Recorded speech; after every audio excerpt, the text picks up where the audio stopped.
Assembly ఎన్నికలు ఎప్పుడు వచ్చినా సీఎం అభ్యర్థి పవన్ కళ్యాణ్ అని రాజకీయ విశ్లేషకులు అంటున్నారు. 2024 ఎన్నికల్లో కూటమి ప్రభుత్వ ఏర్పాటులో కీలక పాత్ర పోషించిన జనసేనాని తనదైన దూకుడుతో ప్రజలను ఆకర్షిస్తున్నారు. 2019 ఎన్నికల్లో ఎమ్మెల్యేగా పోటీ చేసిన 2 స్థానాల్లోనూ పవన్ ఓడిన సంగతి తెలిసిందే. కాగా ఓటమి నుంచి గెలుపు వరకు పవన్ ప్రస్థానాన్ని గమనిస్తే వచ్చే ఎన్నికల్లో ఆయన సీఎం కావడం ఖాయమనిపిస్తోందట. పవన్ తాజా కామెంట్స్ వెనుక వ్యూహం ఉందా? 10 ఏళ్ల పాటు చంద్రబాబు సీఎంగా ఉంటారనడం దేనికి సంకేతం? నిజంగా అదే మాటపై నిలబడతారా, లేకుంటే మాట మార్చుతారా? ఏపీ పొలిటికల్ సర్కిల్లో ఆసక్తికర చర్చ నడుస్తోంది. మరో 10 ఏళ్ల పాటు ఈ రాష్ట్రానికి సీఎంగా చంద్రబాబు కొనసాగుతారని పవన్ ప్రకటించిన సంగతి తెలిసిందే. అప్పటి నుంచి రకరకాల విశ్లేషణ ప్రారంభమైంది. అయితే పవన్ ఇంత సులువుగా ప్రకటించడం ఏంటన్న ప్రశ్న వినిపిస్తోంది.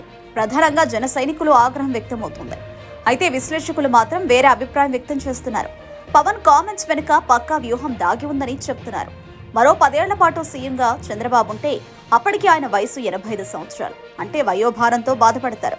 అప్పటి వరకు కొనసాగే అవకాశం కూడా డౌటే. కానీ పవన్ మాత్రం మరో 10 ఏళ్ల పాటు ఆయనే ఉంటారని చెప్తుండడం వెనుక కారణం ఏంటి అన్నది హాట్ టాపిక్ గా మారింది. తప్పకుండా ఈ రాష్ట్రానికి సీఎం అయ్యే యోగ్యతను తన వద్దకు తెచ్చుకునేందుకు పవన్ వ్యూహాత్మకంగా వ్యవహరిస్తున్నట్లు అర్థమవుతోంది. అందుకే వైసీపీకి ఎటువంటి అవకాశం ఇవ్వకూడదని పవన్ భావిస్తున్నారు. ఈ రాష్ట్రానికి ముఖ్యమంత్రిగా పవన్ ను చూడాలని జన సైనికులు భావిస్తున్నారు. అయితే అదే విషయంపై రెచ్చగొట్టే ధోరణితో ఉంది వైసీపీ. టీడీపీ జనసేనల మధ్య చిచ్చు పెట్టే ప్రయత్నం చేస్తోంది. అందుకే జనసేన శ్రేణులను నియంత్రించేందుకు పవన్ శాసనసభలో మరో 10 ఏళ్ల పాటు సీఎంగా చంద్రబాబు ఉంటారని ప్రకటించి ఉంటారని విశ్లేషకులు అనుమానిస్తున్నారు. మొత్తానికైతే పవన్ అంతరంగం ఎవరికీ అంతుపట్టడం లేదు.